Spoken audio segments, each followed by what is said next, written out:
What's going on, everybody? My name is Adesha, and I am a Reiki practitioner. I also do cord cuttings, I do chakra balancing, tarot readings, even entity removals. I do lots of things, okay? So today in particular, I want to talk about how to use Reiki for cord cuttings because I feel like it's something that's not really talked about much. If you want to skip straight to how to do that, just look in the caption. It's linked to where it starts, however you call it, whatever. But let me just start by explaining what cords are for those of you who are not familiar with cords.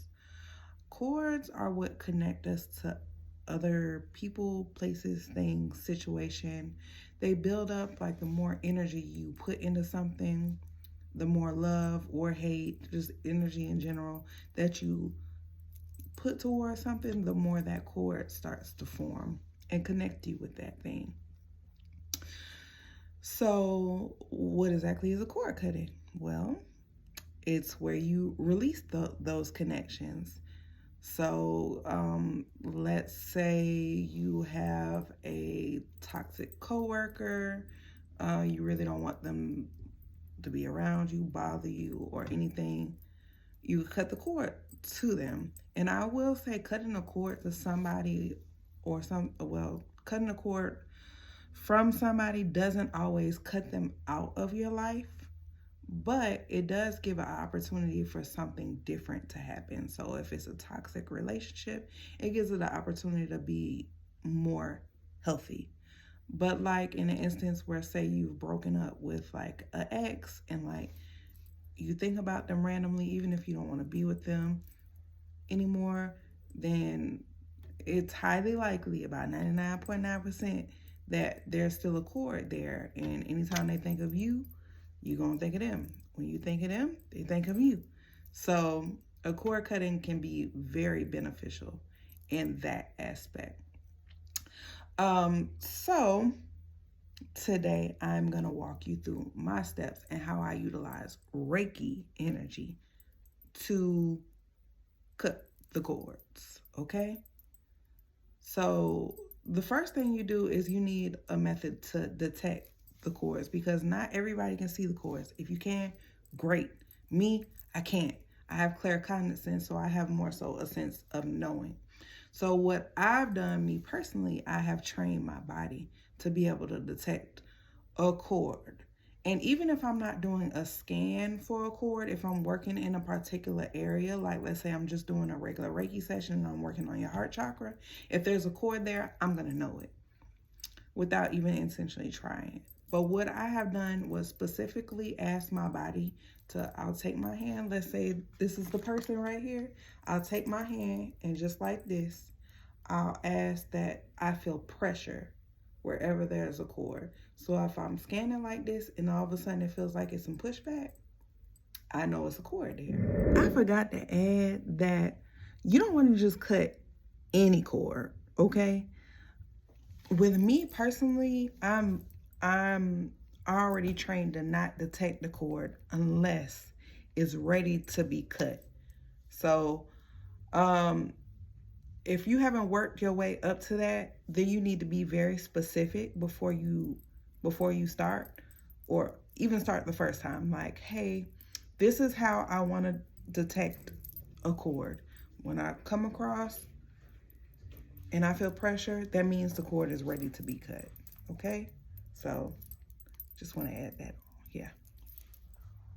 So what I do after that, and it doesn't have to be your hand. You can utilize a pendulum.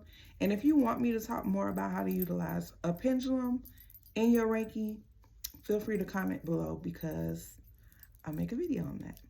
But anyways, you can use a pendulum to detect the cord.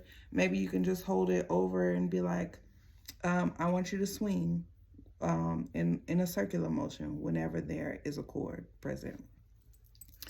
Something like that, however you want to train your pendulum. Yeah, so once that is done, I will start getting to work. So my Reiki is already turned on. I've already done all that. So what I'll start doing is I'll start doing in a grabbing motion, like I'm pulling, because I always pull cords from the root. I know it's called a cord cutting, but to me personally, it doesn't sound logical to just snip a cord, because to me, that means a piece of it is still left. Like, no, I'm pulling it up from the root. We getting all of this. It's out of here. Shit out of here. It's gone. Well, anyways, so I get to pulling, I just keep going. I keep pulling. And sometimes as I'm pulling, I'll get a very specific vision of what's actually happening there, whether it be like a garden. I've seen rubber ducks. Sometimes it's swords. It's very random and specific to that person in their situation.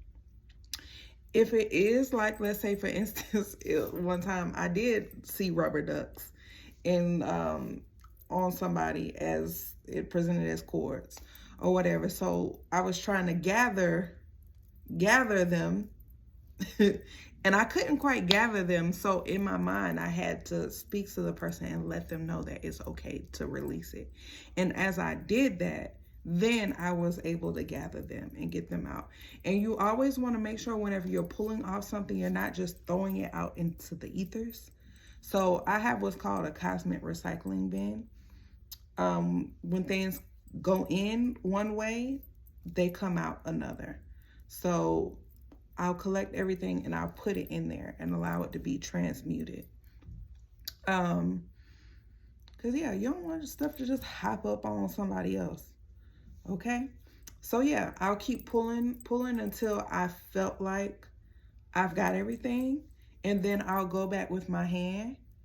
And if I feel like it's clear, we done. But sometimes I still get a pressure sensation. So I'm like, okay, well, that's not it. So I'll keep going. Or whatever I'm doing. If I'm gathering, whatever it is that I'm doing, I just keep going until it's done. Once I'm in the clear, that's all done, then we move on to the next step. Whenever you remove something from somebody, it's important to fill it back up with something positive. Because if you don't, then it gives an opportunity for something of a lower vibration or really anything to kind of come in and substitute its place.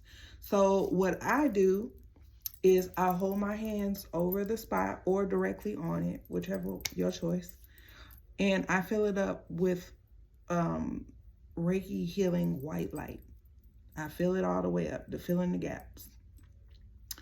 And once I do that, then I seal it over with a specific color. This is so that the person has the energy that they need, whatever it may be. I always call on spirit or their team to guide what light needs to be placed here. And it could always vary. And just because you're working on the heart chakra that's green doesn't mean that it's going to be green that you put there. It's just whatever they need. Like I was working on a client yesterday and I was called to put black over it. I assume because they needed protection for what was planted there. But I don't really know for sure. Either way, it ain't my job. I was guided. I put the color there. So that's what I do. So yeah, this is a very simple way that I do cord cuttings.